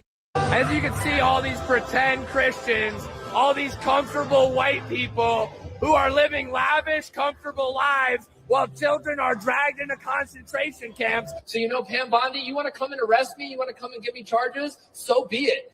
Yesterday. So Pam Bondi posted this, and then she said, okay. And then the White House posted, checkmate, arrested William Kelly for his involvement in the St. Paul church riots. Couldn't have happened to a nicer guy. This is what we voted for. These are people who, I mean, the picture of that little girl who was just, it's tough enough to get kids to go to church half the time, right? And here you brought this little girl to church, this beautiful space to, pray, to praise God, to praise Jesus. And these clowns show up and get in the way of that. And they think nothing's going to happen to them. fuck around, find out. Okay. And that's exactly what they did. And that's exactly what is going to happen from here on out. All right. And that is, I am so glad to finally be seeing arrests. Now, I want to take you to briefly, and I'm not going to spend a lot of time on this, but Jack Smith went in front of Congress today. Okay. Now, Jack Smith is, he's a piece of shit, right? And he tried to take Trump out. But let me play this little bit with you. Okay. And it was kind of theater to me. It was really theater. And all the Democrats had their talking points about, President Trump and who they're going after, and how it's all political and so forth. And also the Fed, the Federal Reserve, they're talking about Lisa Cook and how President Trump is trying to fire Lisa Cook.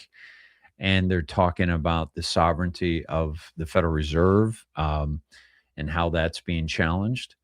But they all have their talking points that are rhetoric that just don't have any basis. Withhold that information from an Article 3 judge in the process of taking the records of the Speaker of the House. We complied with Department. Did you hold Mr. back Chairman, that would you please instruct the gentleman to allow the witness to answer the questions? It's not your time. I'd like my time back. Mr. Chairman, you have please. repeatedly done that in the past. The witness has the right to answer the question. And there'll be due time to answer the question. Would you please put my time This is Representative Issa from California. back and let me finish Republican, obviously. this. Mr. Smith, I asked you a question and you were not responsive to it, and I want you to be responsive to it. Did you, whether you think it was legal or not, whether you think it was right or not, did you withhold the name of Kevin McCarthy, Speaker of the House, when you were seeking records on Kevin McCarthy, the Speaker of the House, or Jim Jordan, the chairman of this committee? The time of the gentleman is. No, please give me back the time that was taken away. Time has expired, but we're going to let the witness answer your question because it's an important question. The witness can respond. We did not provide that information to the judge when we requested a non-disclosure order, consistent with the law and consistent with Department. Mr. Chairman, the amazing thing here today is that we have an admission that an article. Mr. Chairman, the gentleman's time has expired by now 34 seconds. It gets more than 5 minutes. How many times do you interrupt me? The time belongs to the gentleman from California, it has expired. I will be brief in my address to the chairman. We have the evidence that an Article 1 representative on behalf of the president withheld that Article 3. Mr. Chairman, are we the same leniency? And with that, I yield back in disgust of this witness. Boom. Okay. They know. They know what's going on. This is you, and Mr. Chairman, I yield back to you. Gentleman yields back. Mr. Smith, is Cassidy Hutchinson a liar? She was their star witness, January 6th committee, their star witness in one of those staged and choreographed hearings they paid the former president of ABC News to put together. She was, in fact, the only witness at this special prime time hearing, Tuesday, June 28th, 2022, 8 o'clock in the evening, and she told some stories. I mean, these were some stories. She talked about President lunged across the back seat, grabbed the steering wheel, tried to drive the car to the Capitol. And I just want to know. Remember that? I mean, that was so absurd. You think she was lying? Chairman Jordan, my assessment of that particular issue is that with respect to the testimony about the president lunging towards the driver, my recollection of her testimony about that is that it was secondhand. She had said she'd heard that from somebody. You familiar with the name Tony Ornato? I'm sorry. You familiar with the name Tony Ornato? Yes. White House Deputy Chief of Operations, Deputy Chief of Staff for Operations, right? You remember Remember what he said about it? As I sit here right now, I do not. Yeah, he said it didn't happen. How about Bobby Engel? You familiar with that name? Yes, I am. Secret Service agent who was actually in the car that day. You know what he said? He said it didn't happen. And they both said the first time they ever heard this story was when Ms. Hutchinson testified in the primetime hearing as their star witness of the January 6th committee. By the way, did you ever confirm her testimony about this particular incident? We conducted, as I said before, our own independent investigation of all aspects of the case that we thought was relevant. We, attorneys from my office. Did you ever confirm it? That's a simple question. Well, we interviewed her, I should say, attorneys in my office before. Did you ever confirm the president leaping across the seat, grabbing the steering wheel, this whole concoction she brought up in the January 6th hearing? Did you ever confirm that? Right. We interviewed another firsthand witness who was in the car who did not confirm that had happened, but also in your deposition to the committee last month, Mr. Smith, you said this: my recollection with Ms. Hutchinson was a number of the things that she gave evidence on were secondhand hearsay. You remember making that statement to us last month in the deposition? I did, and I was referring particularly to what we're talking about now. Yeah, and you also said Ms. Hutchinson regarding this particular claim was a second or even third-hand witness. We asked you, if you were a defense attorney, how would you handle cross-examining her if she was on the witness stand? And you said, if I were a defense attorney and Ms. Hutchinson were a witness, the first thing I would do was seek to preclude her testimony because it was hearsay. You remember saying all that? Yes, that's correct, sir. That's correct, right? Were you going to put her on the witness stand if you ever got to trial? We had not made final determinations as to who we were going to call as a witness. We had a large... You were still considering her? We had a large choice of witnesses in this case. Are you familiar with what Washington Post reporters Carol Leonnig and Aaron Davis said in their book? They did this book, 300-some pages book on chronicling the whole investigation of the Justice Department. And here's what they said on page 310. They said, Jack Smith had wondered whether some of Hutchinson's claims might be relied upon at trial. Still, at one point, Smith told the elections team he wasn't ready to give up on Hutchinson's account. Ultimately, however, Trump administration officials uniformly, fiercely disputed her accounts under oath. Prosecutors on your team told Smith they wouldn't want to use Hutchinson as a witness in court, and Smith agreed. Are Carol Leonnig and Aaron Davis, who wrote this, are they lying? My recollection is that I certainly had not made any final determinations about who we were going to call. And that's the point. That is the point. The fact that they used her in a primetime hearing and you won't rule out using her, didn't rule out using her, putting her on the witness stand when everybody knows she wasn't telling the truth, that says it all.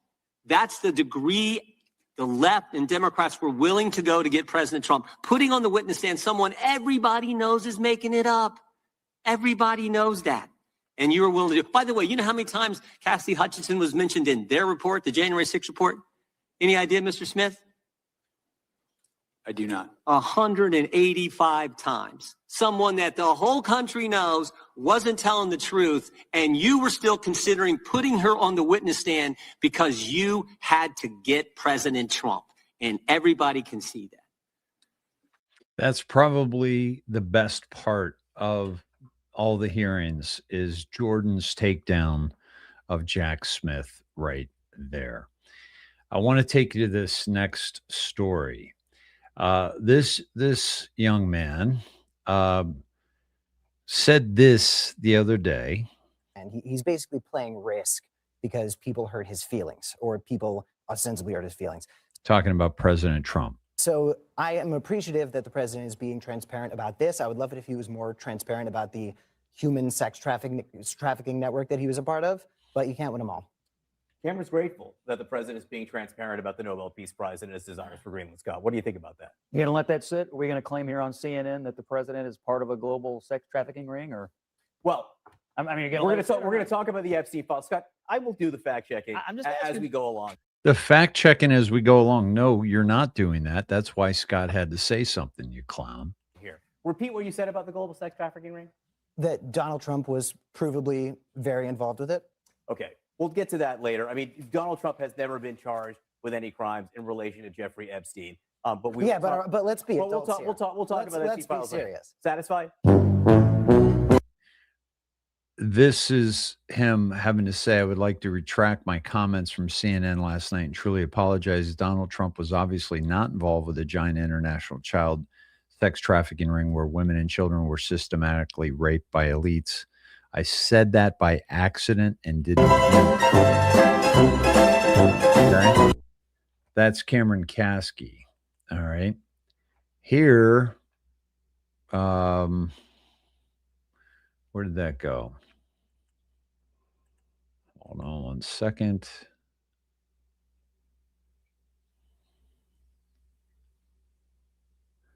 Here's this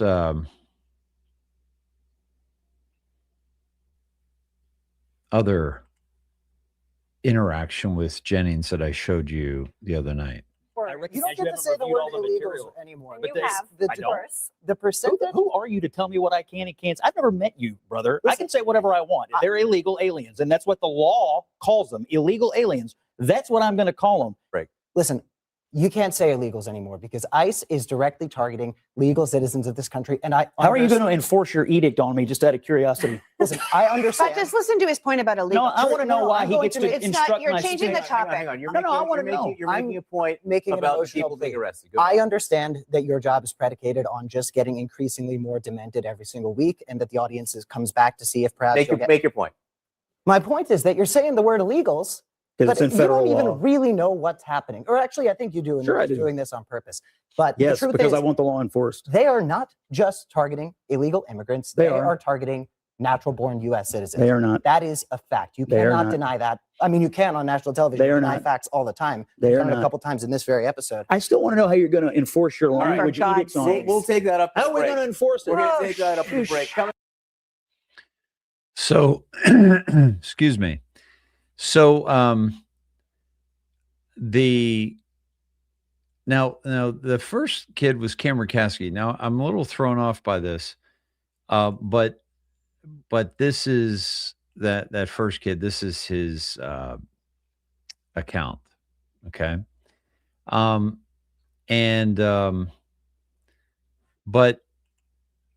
But everyone is saying that this kid is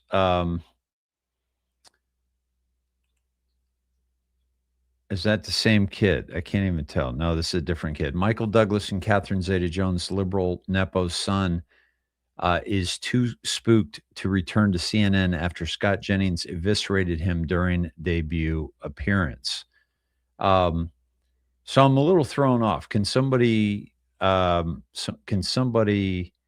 I know this is a kid that had a conflict with him, but is it that kid that was on with Jennings just a moment ago? I'm not sure. But, you know, and supposedly they were upset with CNN for kind of setting him up because Jennings kind of, you know, ripped him a new one. But this is, Soy Boy is right. Penny, for your thoughts. And I'm so glad I don't watch TV. And the only reason I watch it is for the show. So you're welcome. So yes, my friends, please support my work here, which the hardest role that I play is having to sit through shit like that on mainstream media, so that I can, you know, share it with you on the show. But it's just, folks, things are just rocking and rolling, and it's just fantastic what we're seeing play out. I do want to say that I hope you all are in the path of this, you know, this intense winter storm that's coming. Please go out, get some extra food, get some wood for your fireplace, get you know, a generator or means with which to, you know, have some electricity if you lose electricity, because the big problem that we're worried about down here in Texas isn't the snow. It's the rain that will be raining starting tomorrow into Saturday, and then the freeze coming Saturday night, and the broken limbs and the lack of electricity that we're probably going to see is a very, very significant factor in all this. I do want to take you once again to the Q drops, which today's delta was, 582, January 22nd, 2018. Stay at home. Is it saying 7 days? Right. And then it gets into the shutdown with Schumer. Thanks for visiting the White House. Fear, site being attacked, chatter, pray, notice the similarity. This I wanted to go to because of Scotty Marr's post and what would happen if texts originating from an FBI to several internals discussed the assassination possibility of the POTUS or member of his family. What if the text suggests foreign allies were involved? Forget the Russia setup, one of 22. This is only the beginning. Be careful what you wish for as the world turns. Could messages such as those be publicly disclosed? What happens to the FBI? What happens to the DOJ? What happens to special counsel? What happens in general? Every FBI DOJ previous case could be challenged. Lawless. Think logically. We haven't started the drops regarding human trafficking sacrifices yet. They're the worst. Those good who cannot sleep, those good who cannot find peace, those good who know will not rest until those responsible are held accountable. Nobody can possibly imagine the pure evil and corruption out there. Those you trust are the most guilty of sin. Who are we taught to trust? If you are religious, pray. 60% must remain private, at least for humanity. These people should be hanging. So basically, Q is telling us a lot of the people we're not going to know about. And by the way, this is the famous photo, Castle Clean, and President Trump is behind the Marines here. Okay. Drones over U.S. tracking only. Archive last post triggered sniffer. Eyes on. So that's today's deltas, and tomorrow's deltas are significant in their numbers, right? The light will reveal those on the team and those pretending to be. This is not a game. They want us divided. You didn't think this was simply about words, did you? We have it all coming soon to a theater near you. The letter to @Jack, that's Twitter. For God, humanity, and country, where we go one, we go all. Future proves past, news unlocks the map. D-Class, Barr, Durham, Five Eyes. Remember, it just said, what if other countries were involved? When did this investigation begin? When did it really begin? Congratulations, UK. Patriots, independence. That was the Brexit. Yeah, so DNC services, CrowdStrike, correct Democrats fighting for their lives to keep media government focused on POTUS. Don't worry, it won't be boring forever. That was who they allowed to study the servers, and they wouldn't allow the FBI to look at the servers. Yeah, so this is, just things are heating up. Things are heating up in a big way, right? And it couldn't be more just off the charts in terms of like what's really coming down the pike here, my friends. All right, so I'm going to try to put together a show for Saturday. I'll keep you posted. The only thing that would keep me away is if I ended up having time with my family. But chances are I'm staying off the road. I want to thank you all for your donations. I want to especially thank Helen Overton for her very, very generous donation that, again, allows me to get out of the hole and that I'm in. And tomorrow morning, you'd be happy to know that I'm getting my bald tires swapped out for some new tires. And I am also going to get my front brakes taken care of. I'm probably going to do that myself the beginning of next week. But okay, Dylan Douglas was a guest back. So I got those two mixed up. My apologies. And let me see if I can find it. Yeah, let me end with the correction. So, yeah, I wasn't saying he worked for CNN, but he made a guest appearance as a commentator on Newsnight with Abby Phillip in late 2025 around November. He's only 26 years old. He was 25 at the time.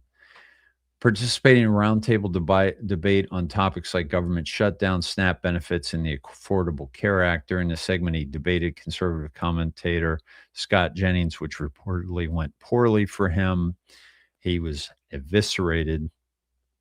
He was too spooked or done with tough interviews after that experience, with no plans to return to CNN or similar high-pressure outlets. His parents were reportedly unhappy with how it was handled, though they denied any full boycott of the network. This was a one-time guest spot as a pundit activist, non-employment. So this was Dylan Douglas, right? And the thing that Scott Jennings just basically said was when this came on X, Scott Jennings, it said Michael Douglas and Catherine Zeta-Jones' liberal Nepo son is too spooked to return to CNN after Scott Jennings eviscerated him during a debut appearance. Scott Jennings says, "Was it something I said?" There you have it, my friends. So listen, stay warm. I hope to see you Saturday evening. And we'll see what we can get up to, my friends. What a week we've had. Davos, Greenland, the Board of Peace, by the way, which is a very, very big deal. Countries like Saudi Arabia, Qatar, Turkey, Indonesia, Jordan, UAE, Egypt, and Pakistan, Israel, Bahrain, Morocco, Argentina, Hungary, Kazakhstan, Uzbekistan, Vietnam, Paraguay, Kosovo, Armenia, Azerbaijan, Belarus, Bulgaria, Mongolia, Albania. And yet he rescinded the invitation to Canadian PM Mark Carney. Very interesting. It's all coming to surface, my friends. And I'm so glad to be on this journey with you. Thank you for those who gave the thumbs up, shared out, donated, supporting the work that I do here in the very important community that we have built together. Thank you, Moonbeam, for modding and just being amazing. Thank you, Quasi Pete, for showing up on your birthday, my friend, and happy birthday once again to you. And I will see you all this weekend. Much love to you, and stay warm. Take care of yourself. Take precautions, and take the kind of precautions that will serve you if electricity is down for 5 days, 7 days. Take those kind of precautions as best you can. Much love to you, and good night.